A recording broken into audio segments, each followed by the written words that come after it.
اهلا بيك في حلقه جديده مع اتعلم مع العسال. وفي الحلقه دي يا سيدي هنتعلم حاجه حلوه جدا وقويه جدا، وهو ازاي ان انا ادمج اكتر من فايل او ادمج اكتر من ملف في اكسل مع بعض بشكل تلقائي اوتوميتد، فبعد كده لما تيجي تحط ملفات كلها تخش مع بعض وتركب مع بعض. فهنشوف الطريقه النهارده، الموضوع جامد جدا دوت. وقبل ما نمشي حابب اقول لك دلوقتي ان انت تقدر تاخد كورسات من على السايت بتاعي، سواء كورسات مسجله او تاخد معايا محاضرات، الاثنين متاحين. روح على السايت بتاعي عسال.com واتفرج، انك هتلاقي حاجات حلوه جدا وكورسات مهمه جدا في الاكسل وفي الفاينانس، هتفيدك جدا ان شاء الله. وفي كورسات جديده كل شويه هتنزل ان شاء الله، فيلا بينا دلوقتي. وحابب اقول لك برده ان شاء الله قريبا هيبقى في عندنا كورس الماشين ليرنينج، ودوت برده هتلاقيه موجود على السايت، لسه حاطينه بشكل تجريبي لحد ما نحدد له الميعاد بتاعه. وقريبا برده ان شاء الله هيبقى في كورسات في المحاسبه او محاضرات في المحاسبه مع حد يعني راجل جميل جدا انا بثق فيه بشكل كبير جدا، وهو مميز بشكل كبير قوي. فان شاء الله هينزل عندنا برده على المحاضرات، وهيبقى ليه محاضرات عندنا برده. تابع معانا على السايت عشان خاطر تشوف كل الجديد. فيلا بينا، مش هضيع وقتك، ويلا بينا نخش على طول.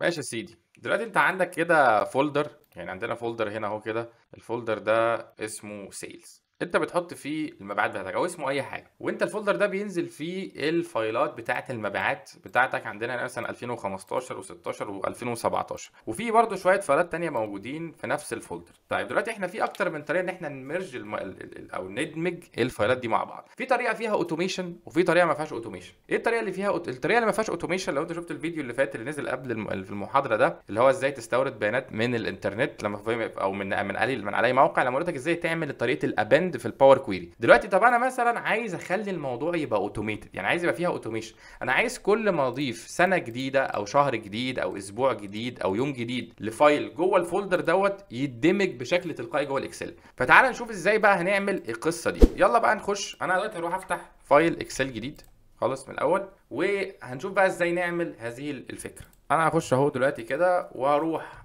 فتحت فايل اكسل جديد اهو، هروح على قائمه داتا، وهاجي اقول له جيت داتا، وساعتها هقول له فروم فايل، وهنزل تحت اقول له فروم فولدر. هختار ان هو يديني بيانات من فولدر، فهدوس على جيت فروم فولدر، وهروح يا سيدي على المكان اللي فيه الفايلات بتاعتي او الفولدر بتاعي اهو. هخش على فولدر السيلز، هو ده فولدر السيلز. لما تخش جواه طبعا مش هتلاقي فيه حاجه فاضي، لان هو بيبص هنا على الفولدرات. فانا هرجع واقول له انا هختار فولدر السيلز، وهقول له اوبن. فانا كده اخترت الفولدر بتاع السيلز. هتلاحظ هنا حاجه، ان هو جاب لك كل الفايلات اللي موجوده جوه الفولدر اهي، فايلات الاكسل وفايلات التكست وفايلات الاكسل الثانيه وفايل الايمج. جاب لك كل الفايلات اللي عندك، وجاب لك ايه الاكستنشن بتاعهم وكل حاجه. طيب احنا نعمله ايه؟ طبعا مش هنقول له كومباين ونخش على طول. ليه؟ انا عندي فايلات انا مش محتاجها، في فايلات في الفولدر انا مش محتاجها. انا عايز الفايلات اللي هي 2015 16 17 بس، الباقيين دول انا مش محتاجهم. فانا هقول له ايه؟ هقول له ترانسفورم الاول، يعني هقول له ترانسفورم داتا. احنا لسه محتاجين نعمل عمليه ترانسفورميشن على الداتا دي، ما تدخلهاش دايركت يا باشا وتشتغل عليها دايركت. طب عمليه الترانسفورميشن دي هتبقى عباره عن ايه؟ دلوقتي انا عندي مشكلتين.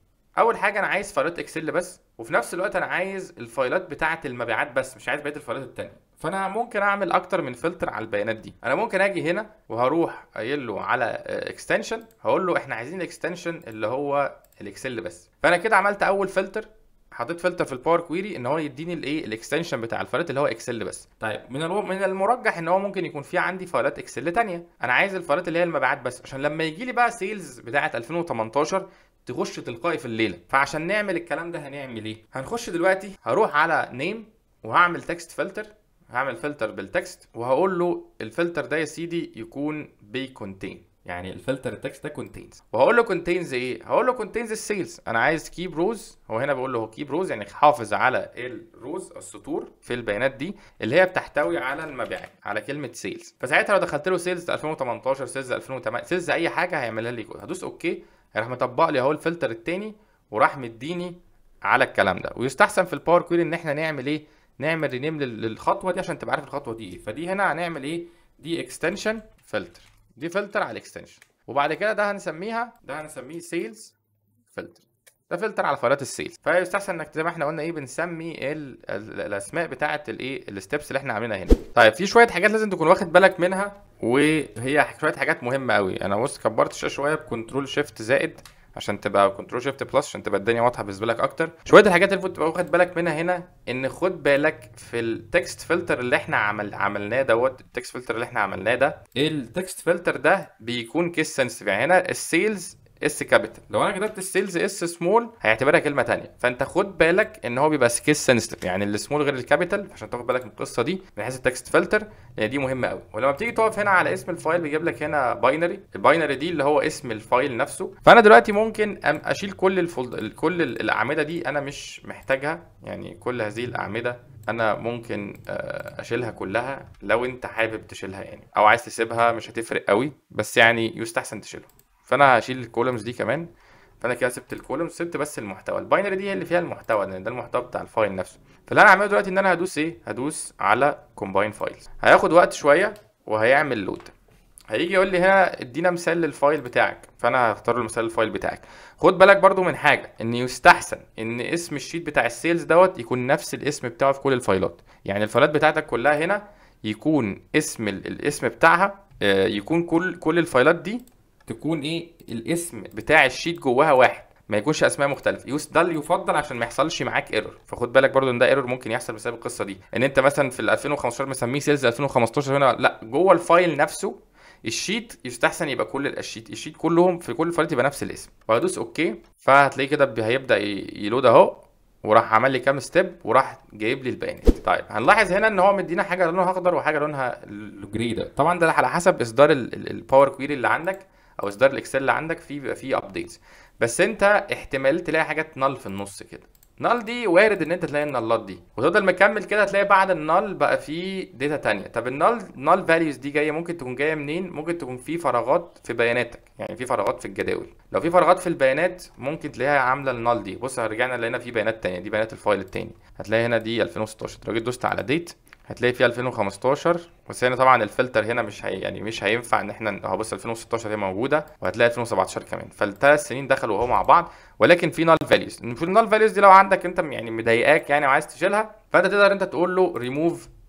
عندك ريموف روز، فانت هتقول له ريموف بلانك روز، امسح لي السطور اللي فيها فراغات. فانا كده مسحت كل السطور الفاضيه او اللي فيها فراغات، مسحتها بريموف بلانك روز. بس طبعا تاكد ان انت ما يكونش في حاجه فاضيه يعني لو في حاجه فاضيه في ناحيه وناحيه لا، فمش همسح. لكن الرول كامل يعني انت بتاخد بالك من حته ريموف بلانك روز، لان ممكن يكون حاجه فاضيه هنا ومش فاضيه هنا. فانا قلت له ايه، انا علمت على ده وقلت له يشيل البلانك روز كلها. الطريقه الثانيه انت ممكن تقول له ان انت تعمل هنا، تقول له ريبليس فاليوز، او مش ريبليس فاليوز بقى، ممكن تقول له هتقول له ريموف روز، وساعتها بدل ما انت هتقول له بلانك روز كده على طول، انت هتعملها في فلتر من هنا وهتعمل تكست فلتر، او هتقول له ريموف امتي بنفس ايه الطريقه دي. وبس يا سيدي، بعد ما خلصنا الكلام كده هنروح عاملين كلوز، هنعمل كلوز اند لود، هنقفل الكلام ده ونعمله لود. وهتلاقي باشتنا الجميل بيكستراكت الداتا اهو، وراح ده الفايل بتاعنا القديم اصلا، ايوه اهو، وراح ايه مطلعها لك كده.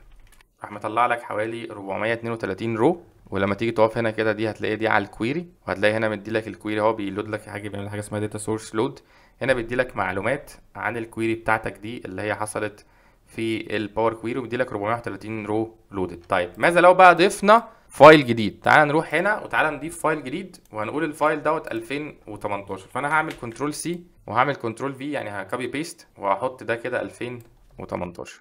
اكني كده زودت فايل جديد لمبيعات 2018 دخلت. تمام. وهرجع تاني على الفايل اللي انا طلعت فيه هنا، شاحذ كام 430 سطر. انا ممكن اجي على الكويري واقول له ريفرش من هنا، او اعتقد لو دوسنا رايت كليك من هنا هتلاقي فيه ريفرش، يعني من هنا او من هنا. فانا هدوس ريفرش، هتلاقي راح ضاف لك 655 روز، والروز الجديده اتضافت بمنتهى السهوله يا باشا، لا سحر ولا شعوذه، فاهم؟ فانت كده خلاص كل الفايلات الجديده داخله، هتخش تلقائي على طول على الباور كويري، تخش لك هنا بقى وانت بقى عندك البيانات هنا، عيش فيها بقى، سيف الفايل ده، اعمل له سيف في الشكل اللي انت عايزه او في المكان اللي انت عايزه، وخلاص كل الفايلات الجديده اللي هتيجي اي فايل يخش هيتحول على هنا على طول بمنتهى السهوله. اتمنى يا سيدي ان الفيديو ان شاء الله النهارده يكون عجبك وقدرت انك تستفيد منه بشكل كويس. ولو حابب تدعم القناه انزل تحت هتلاقي في باقات دعم كتير لو انت حابب تدعمها. لو مش عاجبك يا سيدي فساعتها خلاص يعني احنا حقك علينا، واعمل اللي انت عايزه، بس ما تنساش اللايك والسبسكرايب برده، لان ده برده حاجه مهمه جدا بالنسبه لنا وبيفرق معانا. واشوفك دايما على خير ان شاء الله في فيديوهات جديده. وبرده ان شاء الله باذن الله انا بفكر اعمل كورس عن الباور بي اي قريب على الشانل، فتابعنا لان ان شاء الله دايما هيبقى في حاجه جديده.